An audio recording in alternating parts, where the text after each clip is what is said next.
नमस्कार, अपना प्रदेश उत्तर प्रदेश उत्तराखंड देख रहे हैं आप। मैं हूं आपके साथ पूजा मोहन पांडे। खबरों की शुरुआत करते हुए सबसे पहले आपको बता दें कि मुख्यमंत्री योगी आदित्यनाथ ने रोजाना की तर्ज पर आज फिर से जनता दरबार लगाया था। इस दौरान सीएम योगी ने एक एक फरियादी की फरियाद सुनी और समस्याओं के समाधान का भरोसा भी दिया है।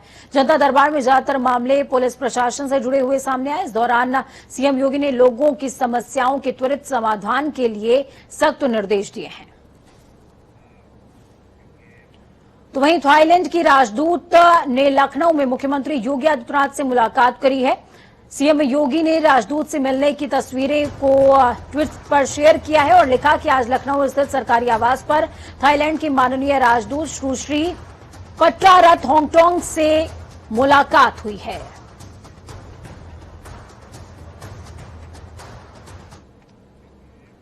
तो उत्तर प्रदेश में सभी बोर्डों के कक्षा 9 से 12वीं तक के माध्यमिक कॉलेज और डिग्री कॉलेज 16 अगस्त से खुलने जा रहे हैं। ये निर्देश टीम 9 की बैठक में सीएम योगी आदित्यनाथ ने दिए हैं। इस संबंध में पिछले दिनों गाइडलाइन भी जारी हुई थी। मुख्यमंत्री योगी आदित्यनाथ ने अपनी बात को एक बार फिर से दोहराया है। बुधवार को निर्देश देते हुए कहा कि अभी शिक्षण संस्थानों में 50% क्षमता के साथ ही भौतिक रूप से पढ़ाई शुरू करवा दी जाए। उन्होंने कहा कि राज्य स्तरीय स्वास्थ्य विशेषज्ञ सलाहकार समिति के दिशा निर्देश का सभी शिक्षण संस्थान अवश्य पालन करें। कक्षाएं 2 पाली में चलें। कोविड प्रोटोकॉल का पूरा ख्याल रखा जाए। साथ ही बेसिक शिक्षा परिषद के विद्यालयों में कक्षा 6 से 8वीं तक की कक्षाओं में प्रवेश प्रक्रिया शुरू कर दी जाए। स्थिति का आकलन जैसा रहता है उस हिसाब से इन तमाम विद्यालयों में 1 सितंबर से पढ़ाई शुरू की जा सकती है। और साथ ही आपको बता दें कि इस दौरान टीम 9 की बैठक में सीएम योगी आदित्यनाथ ने कोविड कर्फ्यू को लेकर के भी अहम संकेत दिए हैं। उन्होंने कहा कि सप्ताह के अंत में जो 2 दिवसीय बंदी रहती है उसमें आंशिक तौर पर छूट दिए जा सकते हैं। राजधानी लखनऊ के सिविल हॉस्पिटल में वैक्सीनेशन की गति को बढ़ावा देने के लिहाज से रोजाना वैक्सीन के 700 से 800 डोज लगाए जा रहे हैं। हफ्ते में बुधवार और रविवार को छोड़कर रोजाना बड़ी संख्या में लोगों को वैक्सीनेट किया जा रहा है। सिविल हॉस्पिटल के डायरेक्टर सुरेश चंद्र सुंदरियाल ने बताया कि लोगों को कोरोना वैक्सीन के लिए जाने के साथ साथ अन्य टीके भी लगाए जा रहे हैं। इस समय तक हमारे पास 84,000 डोज हम लोगों ने लगा लिया है जब से ये वैक्सीनेशन ड्राइव शुरू हुआ है। अब कुछ लोगों के दिमाग में एक धारणा बनी हुई है कि किसी दिन वैक्सीनेशन नहीं होता है। इस पर मैं आप लोगों को ये बताना चाहूंगा, जनता से भी अपील करना चाहूंगा कि रविवार छोड़ दिया जाए तो बुधवार को अक्सर, क्योंकि हमारे यहाँ रूटीन इम्यूनाइजेशन डे है वो, जिसमें और टीके लगाए जाते हैं, तो कई बार बुधवार को रूटीन इम्यूनाइजेशन करते हुए वैक्सीनेशन का कार्य छोड़ दिया जाता है, क्योंकि अन्य कार्यक्रम के टीके बच्चों के लिए बने हुए हैं और उनको देना अति आवश्यक है। तो उत्तर प्रदेश में आगामी विधानसभा चुनावों के मद्देनजर सभी पार्टियों ने तैयारियां तेज कर दी हैं। इस कड़ी में विधानसभा चुनावों को लेकर कांग्रेस केंद्रीय आलाकमान ने उत्तर प्रदेश चुनावों को लेकर कमेटियों का गठन किया। अगर बात करें इस समिति के सदस्यों में प्रदेश कांग्रेस अध्यक्ष अजय कुमार लल्लू के अलावा सलमान खुर्शीद, राजीव शुक्ला, पीएल पूनिया, आरपीएन सिंह और राशिद अलवी का नाम भी सामने आ रहा है।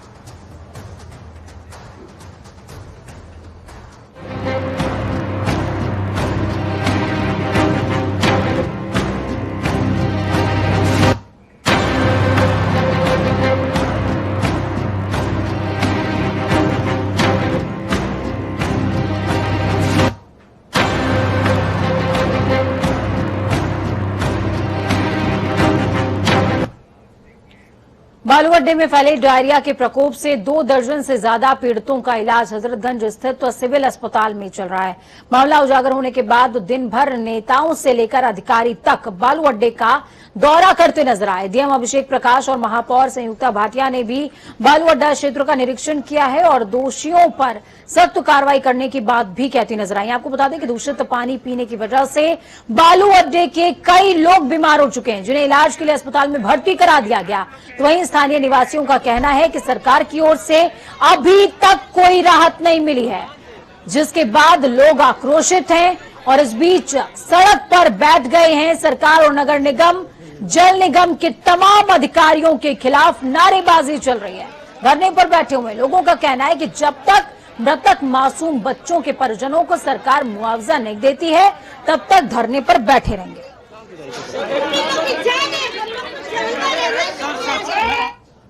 मैं यहाँ पर जब बच्चों के बारे में मुझे जानकारी मिली कि ऐसी घटना यहाँ पर घटी है तो मैं वहाँ पर बच्चों को हॉस्पिटल देखने गई थी। वहाँ जाकर मुझे मालूम हुआ कि 2 बच्चे नहीं रहे। तो कल मैंने उन बच्चों को कल हॉस्पिटल में देखा था। जो बच्चे एडमिट हैं वो पूरी तरह से स्टेबल हैं। देखिए 5 चीजों के लिए विशेष कार्य किया जा रहा है। सबसे पहला best of the medical facilities के उपचार की व्यवस्था सुनिश्चित की गई है। डायरेक्टर सिविल अस्पताल से भी बातचीत की गई है, वहां भी देखा गया। साथ ही साथ सीएचसी इंचार्ज को यहाँ पे अलग से लगाया गया है। डूज एंड डोंट्स बनाए जा रहे हैं। लोगों को पैम्पलेट्स भी हम लोग देंगे कि व्यक्तिगत सैनिटाइजेशन हाइजीन का किस प्रकार से ख्याल रखें, नियमित रूप से साबुन से हाथों को धोना। साथ ही साथ जो पानी की व्यवस्था है उसको और दुरुस्त किया जा रहा है। नई पाइपलाइन डालने के निर्देश हैं। जो महाप्रबंधक जलकल है उसको स्वयं देख रहे हैं। नगर आयुक्त के द्वारा स्वयं यहाँ साफ सफाई की व्यवस्था की जा रही है। तो बालू अड्डा में डायरिया और हैजा फैला हुआ है। ज्यादातर लोगों में उल्टी और दस्त की शिकायत है। दूषित पानी पीने की वजह से कई लोग बीमार हो गए हैं और उन तमाम लोगों का सिविल हॉस्पिटल में इलाज चल रहा है। अभी जो है एमडी जल निगम, ज्वाइंट एमडी जल निगम और आए थे। सुबह जो है मेयर महोदय और टीएम साहब भी यहाँ पे आए थे, निरीक्षण किया था। इसमें जो लोगों अभी बीमार हुए हैं उनको अस्पताल में भर्ती कराया गया है, उनका उपचार चल रहा है। और एहतियात के तौर पे जो भी यहाँ पे जो 2-3 गलियां जहाँ संक्रमण पाया गया है, जो भी वाटर पाइप लाइन थे उनको उनको ब्लॉक करके नए पाइप लाइन जो है डाले जा रहे हैं। ये कल तक ये प्रक्रिया लगभग पूरी हो जाएगी और सभी जो लाइनें हैं वो नई डाल दी जाएंगी। जितने भी पॉइंट थे वहाँ पे से वाटर सैंपल जो है कलेक्ट किए गए हैं। अभी फिलहाल सबकी रिपोर्ट पॉजिटिव आई है, मतलब क्लोरीन उनमें पाया गया है। इसका मतलब पानी में कोई इन्फेक्शन नहीं है। तो इस खबर पर ज्यादा जानकारी के लिए ग्राउंड जीरो का रुख करते हैं। अविनाश वहां पर मौजूद है। अविनाश ने ये पूरी रिपोर्ट प्रिपेयर करी है, आपको बता दें। और अविनाश ग्राउंड जीरो की हर हरकत पर नजर बनाए हुए हैं। अविनाश, इस समय क्या हलचल है? बिल्कुल पूजा, आपको बता दें पिछले 3 दिनों से लगातार जो बालू अड्डा का जो इलाका है, यहाँ के जो लोग हैं वो उल्टी दस्त के जिक्र से यहाँ पर उनको सिविल अस्पताल में भर्ती कराया गया। तमाम 3 दिनों से लगातार जो है यहाँ पर जो लोग हैं बीमार हो रहे हैं उनको सिविल अस्पताल में भर्ती कराया गया है। ठीक पीछे हमारे इस समय जो कैबिनेट मंत्री हैं सुरेश खन्ना पहुंचे हुए हैं लोगों के बीच में। सुबह जो नगर निगम के अधिकारी थे, नगर आयुक्त थे, वो भी पहुंचे थे मौके पर। इस समय भी जो लखनऊ के डीएम है अभिषेक प्रकाश और लोगों से मिले हैं, उनसे जायजा लिया है। हालांकि कैबिनेट मंत्री जो सुरेश खन्ना है उन्होंने भी जो परिजनों से, लोगों से मुलाकात। अविनाश, इस तरीके की तस्वीरें निकल करके सामने आ रही हैं कि तमाम जो क्षेत्रवासी हैं वो धरने पर बैठ गए हैं। उनकी क्या मांगे हैं? उनसे क्या प्रतिनिधि ने बातचीत करने की कोशिश करी है? वो क्या कह रहे हैं? क्यों अड़े हुए हैं वो? जी बिल्कुल, मैं वहीं पर मौजूद हूँ। ठीक पीछे अभी जस्ट 10 मिनट पहले यहाँ पर सभी लोग धरने पर बैठे थे। जब कैबिनेट मंत्री सुरेश खन्ना यहाँ पर पहुंचे हैं, उनको आश्वासन दिया है कि जिन लोगों की लापरवाही के चलते 2 मासूमों की जान गई है और कई लोग जो बीमार हैं सिविल अस्पताल में उनका इलाज चल रहा है, उन पर सख्त कार्रवाई की जाएगी। ठीक पीछे आप हमारे देख पा रहे होंगे कि सुरेश खन्ना है जो यहाँ पर पीड़ित परिवार हैं उनसे मुलाकात कर रहे हैं, लोगों को आश्वासन दे रहे हैं कि हम उनसे एक बार बात करने की कोशिश करेंगे। सर, आज आप यहाँ पर पहुंचे हुए हैं, किस तरीके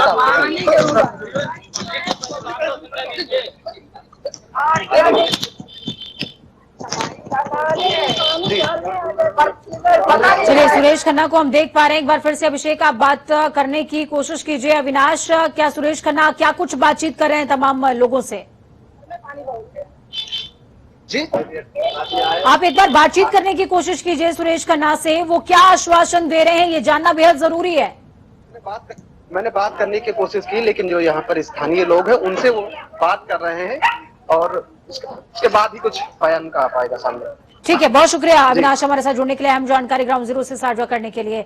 तो ग्राउंड जीरो पर तस्वीरें आपने देखी हैं, तस्वीरें भयावह हो चली हैं क्योंकि बालू अड्डा में तमाम जो लोग हैं वो डायरिया और हैजा के शिकार हो गए हैं। 2 दर्जन से ज्यादा लोगों का सिविल हॉस्पिटल में इलाज और परिजन अड़े हुए हैं कि जो बच्चे जिनकी जान गई है सरकार मुआवजा दे तब धरना छोड़ेंगे।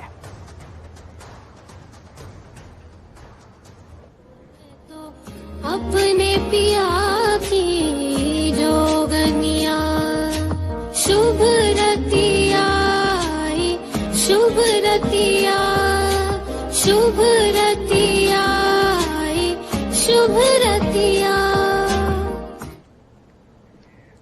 तो वहीं आपको बता दें कि हरियाली तीज है आज। हरियाली तीज के त्योहार पर आज मथुरा के बांके बिहारी मंदिर में दर्शन के लिए श्रद्धालुओं की भीड़ उमड़ी हुई है। इस दौरान महिलाएं हरे वस्त्र धारण करके इस पर्व को मना रही हैं। महिलाएं कान्हा को उनके हिंडोले में झूला झुलाती हुई गीत भी गा रही हैं। कान्हा की नगरी में तीज के अवसर पर कई कार्यक्रमों का आयोजन किया गया है। परंपरा के मुताबिक इस दिन कान्हा को गर्भगृह से निकालकर बाहर लाया जाता है और वो अपने भक्तों को दर्शन देते हैं, लेकिन दर्शन कुछ खास होते हैं। इस दौरान देश से ही नहीं बल्कि भक्त विदेशों से भी यहाँ पहुंचते हैं। वो कान्हा के इस बाल स्वरूप को देख करके आनंदित होते हैं। और दर्शन में खास क्या होता है? दर्शन में खास ये होता है कि स्वर्ण हिंडोले पर भगवान श्री कृष्ण विराजमान होते हैं। मथुरा में आज विश्व प्रसिद्ध बांके बिहारी के मंदिर में हरियाली तीज का उत्सव बड़े ही जोर शोर से मनाया जा रहा है, जहां पर सुबह से ही हजारों लोगों की भीड़ लगी हुई है और सभी लोग आज भगवान बांके बिहारी के साथ हरियाली उत्सव को मनाने के लिए यहाँ मौजूद है। जहां आपको मैं दिखा दूं कि ये बांके बिहारी के मंदिर का दृश्य है, जहां पर हजारों लाखों लोग यहाँ मौजूद है। भगवान के आज के सोने के हिंडोले में विराजमान दर्शन को करने के लिए यह दूर दूर से बांके बिहारी मंदिर पहुंचे हैं। बांके बिहारी मंदिर में हरियाली तीज का उत्सव बड़े ही जोर और उल्लास के साथ मनाया जाता है, जिसको लेकर बांके बिहारी मंदिर प्रबंधन के द्वारा भी काफी तैयारियां की गई हैं, जिसमें जहां सीसीटीवी और सोशल डिस्टेंसिंग का ख्याल रखा जा रहा है, वहीं लोगों के आने जाने के दौरान कोविड के नियमों का पालन कराया जा रहा है। सुरेश सैनी, जनता टीवी, मथुरा। वहीं हरियाली तीज जो पूरे प्रदेश में मनाई जा रही है। सुहागिन महिलाओं के लिए करवा चौथ की ही तर्ज पर हरियाली तीज का त्योहार भी बेहद अहम होता है। सही मायने में ये त्योहार करवा चौथ से कहीं ज्यादा कठिन तपस्या वाला पर्व होता है। महिलाएं इस पर्व को पूरे विधि विधान से मनाती हैं। आप अपनी टीवी स्क्रीन पर 3 जगहों की तस्वीरें देख पा रहे हैं। तीनों जगह की तस्वीरें बेहद खास, मुजफ्फरनगर, आगरा और मथुरा। उप मुख्यमंत्री केशव प्रसाद मौर्य आज हरियाली तीज के मौके पर 1 दिवसीय दौरे पर मथुरा पहुंचे, जहां उन्होंने पहले बांके बिहारी मंदिर में आयोजित बिहारी जी के सोने के हिंडोले में बांके बिहारी जी को झूलन उत्सव में भाग लिया और बिहारी जी के दर्शन करते हुए कामना भी करी है। तो वहीं मंदिर के सेवायत गोस्वामियों ने डिप्टी सीएम केशव प्रसाद मौर्य को विधि विधान से पूजा अर्चना करवाई। इस दौरान उन्होंने भगवान का प्रसाद स्वरूप फूल माला भी डिप्टी सीएम को भेंट किया।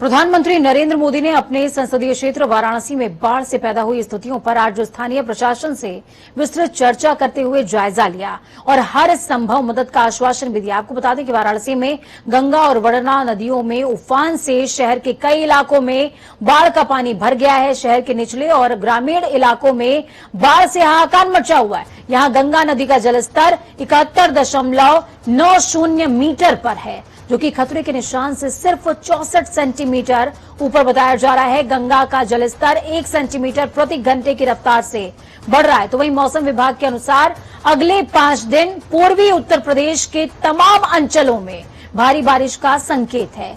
इसका कारण बिहार पर केंद्रित एक चक्रवाती दबाव बताया जा रहा है। विभाग की ओर से जारी चेतावनी में साफ तौर पर कहा गया है कि अगले 24 घंटों में प्रदेश के कुछ इलाकों में गरज चमक के साथ भारी बारिश हो सकती है।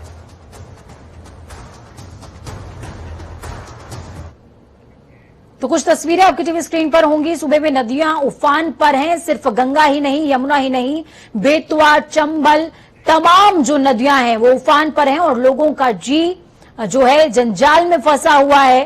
कहीं ना कहीं लोगों को उनका जो जनजीवन है वो प्रभावित हुआ है। तस्वीरें आपको दिखा रहे हैं भदोही, इटावा, गाजीपुर, वाराणसी, श्रावस्ती और फतेहपुर की, जिसमें आप देख पाएंगे कि हर तरफ जहां तक नजर जाएगी सिर्फ और सिर्फ बाढ़ और पानी ही नजर आएगा।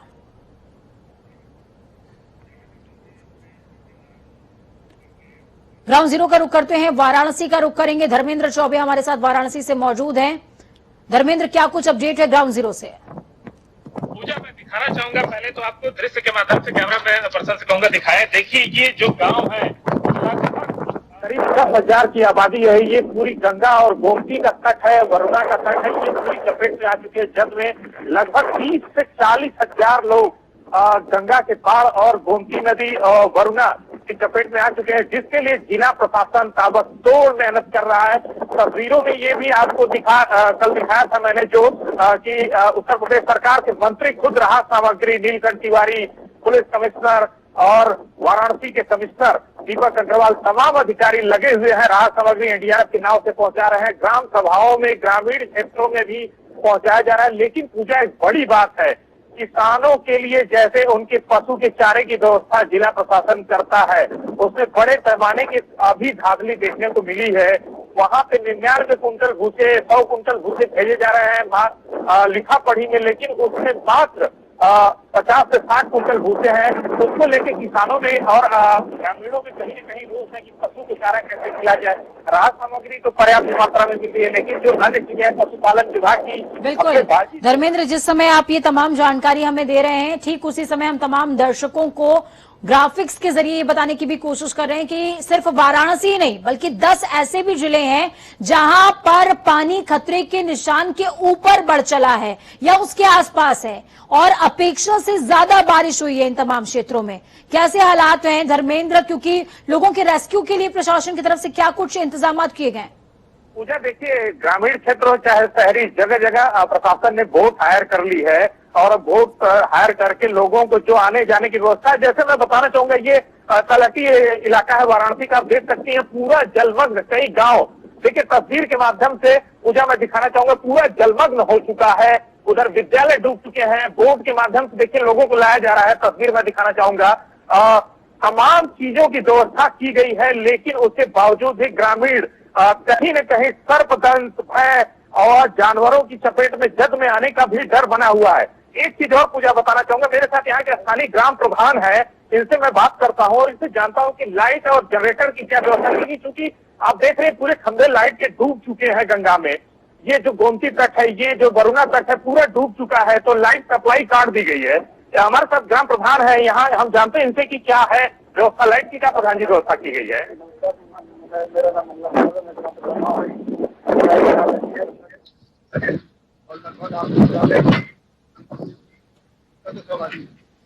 चार पूरे हैं और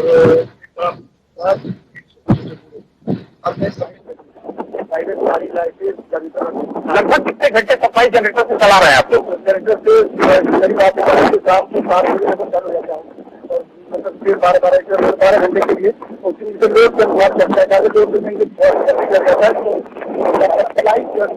लोग ठीक है धर्मेंद्र, बहुत शुक्रिया हमारे साथ जुड़ने के लिए, अहम जानकारी ग्राउंड जीरो से साझा करने के लिए। तो तस्वीरें आपने देखी, तस्वीरें भयावह हैं। जहां तक नजर जाएगी सिर्फ पानी और पानी ही नजर आएगा। आप सोचिए कि लोग कैसे जी रहे हैं। खबरों में आगे बढ़ेंगे और रुख होगा देवभूमि का। उत्तराखंड के मुख्यमंत्री पुष्कर सिंह धामी इन दिनों देश के दिल दिल्ली में है। यह दौरा बेहद खास माना जा रहा है। इस दौरान सीएम धामी मोदी कैबिनेट के कई मंत्रियों से मुलाकात कर चुके हैं। पुष्कर सिंह धामी ने केंद्रीय गृह मंत्री अमित शाह से शिष्टाचार भेंट करी और कुमाऊं में एम्स की स्थापना को लेकर अनुरोध किया। केंद्रीय रक्षा मंत्री राजनाथ सिंह से मुलाकात हुई है। सैनिक स्कूल जखोली रुद्रप्रयाग के लिए भारत सरकार से वित्तीय सहायता का आग्रह किया है। तो वहीं सीएम धामी जल शक्ति मंत्री गजेंद्र सिंह शेखावत से भी मिले। मुलाकात में सीएम धामी और गजेंद्र सिंह शेखावत ने सिंचाई, बांध परियोजनाओं और पेयजल योजनाओं को लेकर के बातचीत करी है। 3 तस्वीरें, 3 व्यक्तित्व और एक व्यक्ति से मुलाकात हुई है। पुष्कर सिंह धामी यानी कि जब से सत्ता संभाली है एक्शन मोड में नजर आ रहे हैं।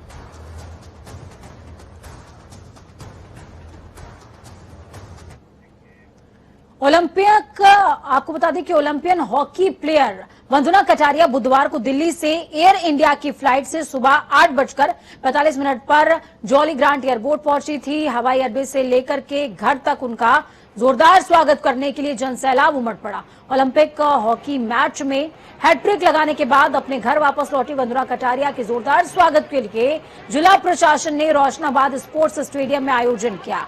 उसके बाद घर पहुंची वंदना भावुक हुई, क्योंकि लंबे अरसे से वो परिवार के सुख दुख को प्रत्यक्ष तौर पर बांट नहीं सकती थी। एयरपोर्ट पर वंदना कटारिया ने मीडिया से बातचीत करते हुए ओलंपिक के अपने अनुभवों को भी साझा किया और भविष्य में और बेहतर प्रदर्शन की का जो आश्वासन है वो देती हुई नजर आई।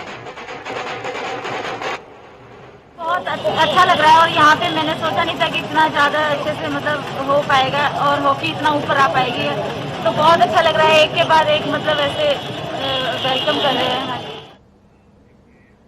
राजधानी देहरादून पहुंचे राष्ट्रीय किसान यूनियन के प्रवक्ता राकेश टिकैत ने केंद्र और राज्य सरकार पर जमकर निशाना साधा। उन्होंने कहा कि किसान विरोधी बताते हुए कहा कि आज देश में किसान सड़कों पर है, लेकिन केंद्र सरकार के कानों पर जूं तक नहीं रेंग रही। उन्हें देश के किसानों के बारे में कोई चिंता नहीं है।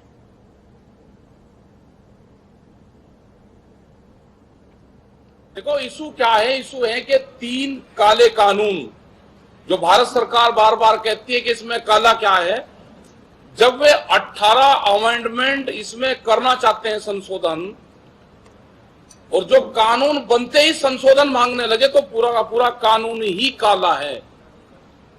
एमएसपी से अलग रखी कि सस्ते में किसानों की फसलों की लुटाई हो सके। बिहार में मंडियां पूरी बंद हो चुकी है। 800 रुपए क्विंटल में वहां का धान खरीद के वो बिकता है एमएसपी पे, व्यापारी बेचता है उसको। ये इन कानूनों में भंडारण व्यवस्था खत्म कर दी कि कोई कितना भी भंडारण कर सकता है। गोदाम पहले देश में बन गए, कानून बाद में आए। हमारा ये एतराज है। तो वहीं समाजवादी पार्टी के प्रवक्ता और एमएलसी सुनील सिंह सर्जन ने प्रदेश के मुखिया योगी आदित्यनाथ और डिप्टी सीएम पर हमला बोला है। उन्होंने कहा कि इन लोगों ने अपने कमल से ही कई जघन्य अपराध के मुकदमे वापस ले लिए हैं।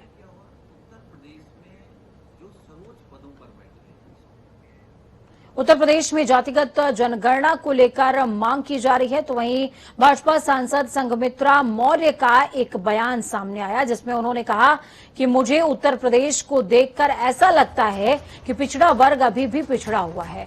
उन्होंने कहा कि कुछ 1-2 समाज को अगर छोड़ दिया जाए, अगर जातिगत जनगणना होती है तो उससे ओबीसी वर्ग को सबसे ज्यादा फायदा होगा।